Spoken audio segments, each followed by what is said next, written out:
Hello guys, thanks for watching the video. I'm the Sneezing Monkey and this is my PS Vita review. I've had the PS Vita for about 1.5 months now and I've used it extensively because I've been traveling a lot, and I think I can give you a bit of an insight if it's right for you or not. So first of all, a bit of technical details. As you can see, you have the cross on the bottom, the controller stick underneath and the PS home button. Here the 4 expected PlayStation buttons, the right controller stick, start and select, as well as a little camera. So the start and select buttons somehow are really sunken into the device and they're not really accessible. Also the home button is kind of the same. It looks really sleek, but it doesn't feel really good. But besides that, I'm really happy with how it feels in my hand.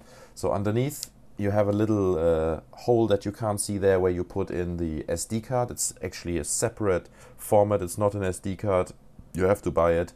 And in the middle you can put in power, a USB and an audio jack on the right from that. On top you have the volume controls on the left. You have the power button on the very right from our view now. Then this little box that I'm opening now there is where you put your games. They come in an SD format. It's actually not exactly SD, I believe. It's slightly different, which makes it difficult, I guess, to illegally copy games. Then here you see some kind of plug for some cable that I haven't found out what it will do actually, but I'll have a look into that. Let you know when I find out more, or maybe you can let me know what this is for. You can leave a comment underneath, that would be appreciated. Besides that, the PS Vita feels really nice in your hand when you hold it. It has the right weight. It's not too light like some devices. It feels much more solid than the PSP, for instance. And if you hit the button slightly there, you can see it comes on. It starts with the screen. You can swipe over it and it opens the main menu. So here you can see a few games and demos that I've installed. And I think I'm going to start off with showing you guys some gameplay of MotorStorm RC, which I really enjoy. The reason why I enjoy it mostly is because the controls are really good. And I have to say now I'm editing actually fast forwarding, as you can see now, because the loading process is really long for some of the games. The games that have slightly more graphics, better graphics, and are more complex really take a while to load up. But once they're loaded, they run really smoothly and are really fun to control. Some more than others. And I found that the first games that I've been playing now, it's mostly racing games that feel really nice. For some reason, I'm not the biggest racing game fan. If you look at my other videos, I play shooters, and I've tried Resistance, Burning Skies I think it's called, and it's not bad, but it's just not really right for shooter controls from my point of view. I mean, I'm a PC player, so maybe it's different if you always play on console and it's a bit easier for you, but for me it's just not the right game. So I love the adaptation that they did here for MotorStorm RC from the original MotorStorm, which is like nearly violent and very gigantic. You know, it's really fun, and they brought it into this miniature universe, and it's really nice. So the next game I'm showing you is how's it called? Stardust Deluxe or Stardust something. Let me have a quick look. It's a great game.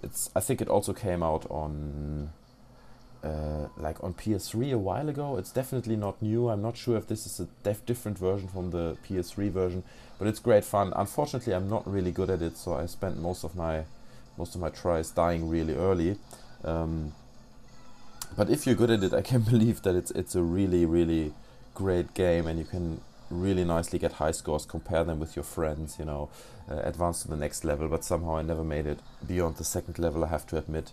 But yeah, I might bring you a little bit more gameplay of that later on, in the very early stages of discovering this game. And it somehow reminds me of these side-scroll shooters, like, I don't know, R-Type that you had on older consoles. Because it's kind of the same thing. You cannot get hit by the stuff around you, and you always sneak your way through the obstacles and have to react really fast, and it's a very fast-paced gameplay. And yeah, it's a really good game. The exact title is, I'm looking it up, Super Stardust Delta, so I can recommend that. It's quite cheap on the PlayStation Store. I'm fast forwarding here again. This is Wipeout 2048. It's a great game, but as you can see, and this is already fast forwarded, you can see on the bottom, I think it's double speed or something, it loads really forever. When it's loaded, it's great, and the restart works kind of fine. It takes a short moment again, but it's relatively quick. but just the loading time in the beginning, I wish they could somehow get control over that, because it just takes forever.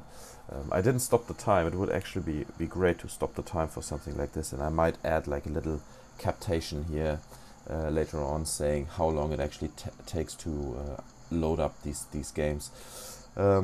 So the game itself is really nice. I love it. I love that it's kind of the early stages of Wipeout, in the sense that it just evolved from Formula 1 racing, and it's kind of the new thing. It's just the year 2048, so it's relatively close to our reality, as much as it can be in a game like this, I guess. But it looks really good, it feels really good, and that was the main argument. I played the demo and it felt just right, you know, it felt like the nice old Wipeout experience that I know from PS1 and PSP. So really appreciate that game. It's really nice, and to me it was also kind of a reason to get the PS Vita, even though it was a present. But I really love that game. So let's go and look into some other things. We have the browsing over here. The browsing is actually really convenient, and I wasn't aware of that. So that might be a function that, you know, convince you to buy this device and not an iPad or something, or a new iPhone, because this device just really does it as well from my point of view. I had some pages that didn't display correct. They did display correct, but when you zoom in, he somehow had problems, but I'm sure they're gonna fix that. But so far that's happened once in like 100 websites or even more. So it's not really a problem, and I really recommend. The browsing experience on the PS Vita is really nice.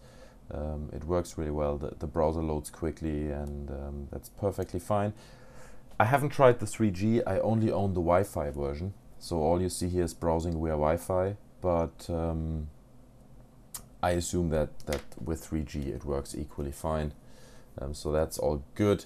Unfortunately, I haven't tried online multiplayer yet. That is still to come. I might do a second video about that, because especially when the new Black Ops Classified, how is it called? Classified Ops or something like that. Actually the Black Ops game for the PS Vita, and they promised to have 4 versus 4 multiplayer via Wi-Fi, and I'm really looking forward to that, even though I think it's gonna be a problem with the controls, because these miniature game sticks are just not really made to control a shooter.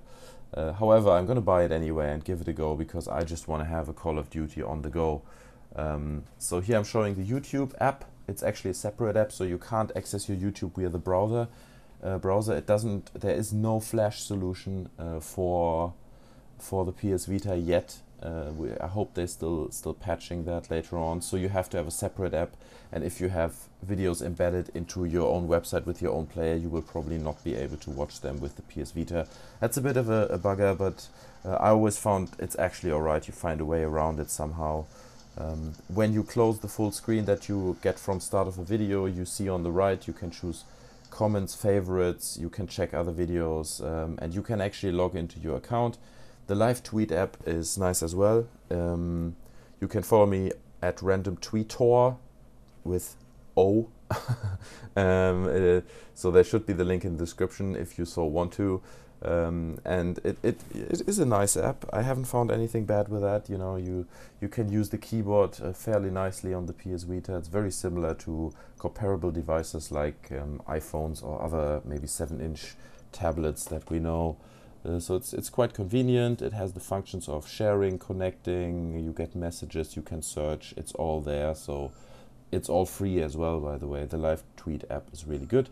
And then this is another example of one option you can have with the PS Vita. It's actually a Paint Park, which is like a free painting software. And I've did a few sketches on that. I'm just going to show it really quick now, what you can do and how it works. On top left you see this little magnifying glass, which shows what I'm doing right now in a bit more detail, so it's quite convenient. You can go into a menu, choose a different color, and then fill areas, make your brush thicker, as you can see here, choose a thicker brush. It's basically MS Paint, you know, as we know it from Windows, but it's nice to have it for free. And if you're a little bit creative and you like to do this kind of thing, then this might be a reason that adds to your decision to buy it or not buy it. So yeah, this video comes to an end. There's one more thing that I have to get off my chest. in the PS, how's it called, the PS store, the PlayStation store. There are these PSP games that you can buy now, and that's really great. There are loads of them, and I'm really happy about that. But they do not have thumbnails. So when I click these videos in the store, I cannot see a thumbnail of that. And I just want to see how the game looks before I buy it, even if it's just £3. And that's another thing. These games should not be more than $1.99, but they are all way too expensive. So I think Sony has to adjust their price politics on this. Here a quick look at the settings. There's not too much, but enough so you can control it. It's kept very simple. You can via network connect to a Wi-Fi. The PlayStation Network is listed there as well. You can adjust the brightness of your screen. In the system you can see here 9 GB available from 14. What software I'm running right now. You can change the date, time, language. You can format your hard drive on there or your little card. So it's all there. It has the function to play music. Unfortunately, I do not have any music installed on my machine now. Equally to movies. You can download them in the PlayStation Store. And yeah, that's it for my review. I hope it helped you out a little bit. If you have questions, feel free to ask me. Send me a message on YouTube. I would appreciate if you subscribe or leave me a comment. Thanks guys, have a good day. I'm out. Bye.